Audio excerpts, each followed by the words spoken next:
General Horoho, you and I have had a number of discussions about the invisible wounds of war and the challenges soldiers are facing seeking behavioral health care.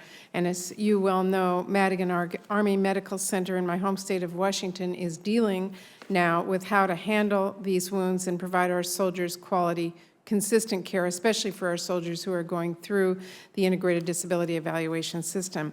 Now, I think some of the issues that have been raised at Madigan are unique to that facility, but I do continue to have a number of concerns, not only about the situation at Madigan today, but the implication for our soldiers really across the Army who may have also struggled to get a proper diagnosis, adequate care, and an honest evaluation during the integrated disability system process. I wanted to ask you today, prior to 2007, Madigan did not use the forensic psychiatry to evaluate soldiers in the medical evaluation board process, and wanted to ask you for the committee today, why was that system changed in 2007? Thank you, Senator, for the question. The first thing that I'd like to is just pick up on the word when you said invisible wounds. I know it has been said during this war that the signature wound is an invisible wound. I would submit that it's not invisible to the family, nor is it invisible to the soldier that is undergoing those challenges, behavioral health challenges. The reason, and I'm guessing on this, ma'am, because I wasn't there in, prior to, but prior to 2007, we were a nation that entered into war in about 2001 when we were attacked, in 2002 timeframe. And we had a very old system that was the MedHold and MedHoldover system, which was two separate systems on how we managed those service members, active and reserve component. And that was a system that has been in place for many, many years. And what we found with the large number of deployments and service members that were exposed to physical wounds as well as behavioral health wounds is that we found that the Army system was overwhelmed. And that really is what was found in the 2007 timeframe, is that we didn't have the administrative capability as well as the logistical support that needed to be there, and that's why we stood up our warrior transition units. So we had a large volume going through the disability process that was an old antiquated process, and we had an overwhelming demand on our Army that we needed to restructure to be able to support and sustain. But prior to 2007, there wasn't a forensic psychiatry that added an additional level of scrutiny. Correct. Is that correct? I honestly will need to take that for the record because I don't know in 2006 if they had forensics or not. So I can't answer that question for you. I would like to give you a correct answer. So if I could take that one for the record. I would appreciate that. And as I mentioned, I am really concerned that soldiers Army-wide have been improperly diagnosed and treated by the Army. What have you found under your investigation of soldiers getting incorrect MEB, PEB evaluations at other facilities? Ma'am, if I could just, when soldiers are getting diagnosed with PTS or PTSD, we use the same diagnostic tool within the Army, Navy, and the Air Force, which is the same tool that is used in the civilian sector. So it is one standard diagnostic tool that is very well delineated on the types of symptoms that you need to have in order to get a diagnosis of PTS or PTSD. So we are using that standard across the board, and we have been using that standard across the board. So when we do know now at Madigan there were soldiers that were incorrectly diagnosed. And we're going back through, there's several investigations going on to reevaluate. And my question is, there's been a lot of focus at Madigan. I'm concerned about that system-wide.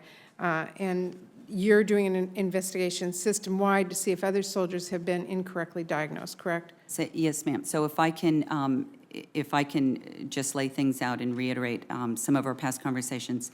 We have one investigation that is ongoing. Actually, it's completed, and it's with the lawyers that's being reviewed. The Deputy Surgeon General, General Stone, initiated that investigation, and that was to look into system-wide. No, ma'am. That's the one at Madigan that's looking at the forensics. Then there's another investigation that was launched by the Western Region Medical Command to look into the command climate at Madigan Army Medical Center. And then what I initiated was an IG assessment, not an investigation, but an assessment that looked at every single one of our military treatment facilities on the provision of care to see whether or not we had this practice of using forensic psychiatry or psychology in the medical evaluation process.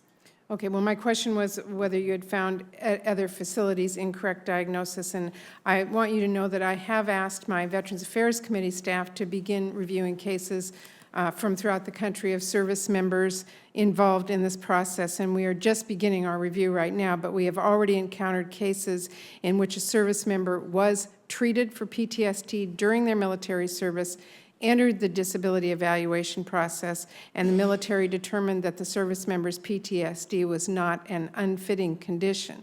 So my concern is the significant discrepancy now between the Army's determination and the VA's finding that the soldier had a much more severe case of PTSD. Now, our review on my committee is ongoing, but besides bringing individual cases to your attention, I wanted to ask you, what specific measures do you look at to evaluate whether soldiers are receiving the proper diagnosis and care and honest evaluation? Okay. It's, we are, within the Army, our role as the physicians is to evaluate the patients, not to determine a disability. So they evaluate and identify a diagnosis and a treatment plan. And then once that is done during the treatment, and if they are determined where they need to go into the disability system, then once they're in the disability system, now because of IDES that occurred in 2010, they now have that evaluation done by the VA, the compensation exam, that's the CMP exam that's done by the VA. And then they are brought back into the disability system. So the physical evaluation board, the PEB, is actually where the determination for disability is made. That is not a medical, that is that's an administrative action that falls under our G1.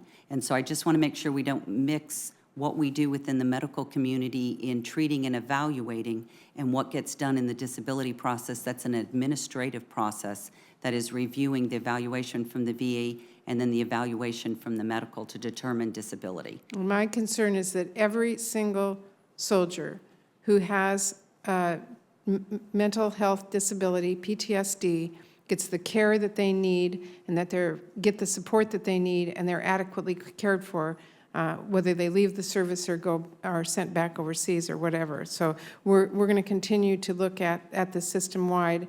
And as you know, the problems at Madigan were allowed to go on for years, and I'm really concerned that that lack of oversight over the disability evaluation system is much more broad.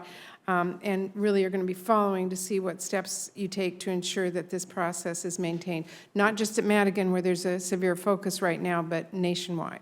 And ma'am, what we've done so far since I took over as Surgeon General on the 5th of December, what I've done so far is we're pulling behavioral health up to the headquarters level and making that a service line so that we have one standard of care across all of Army medicine, and we're able then to shift that capability where the demand is. I've got a team that has developed clinical practice guidelines for the use of forensics as well as clinical practice guidelines for implementation of behavioral health capability across Army medicine. When will that be implemented? Those are right now being evaluated by the experts. So we've had them written up and now they're being evaluated, and then we'll get that rolled out probably within the next several weeks. Okay, so we have two issues. We need to go back and find every soldier that may have not gotten the proper diagnosis and evaluation, and we need to move forward quickly to make sure there is the same diagnostic tool moving nationwide.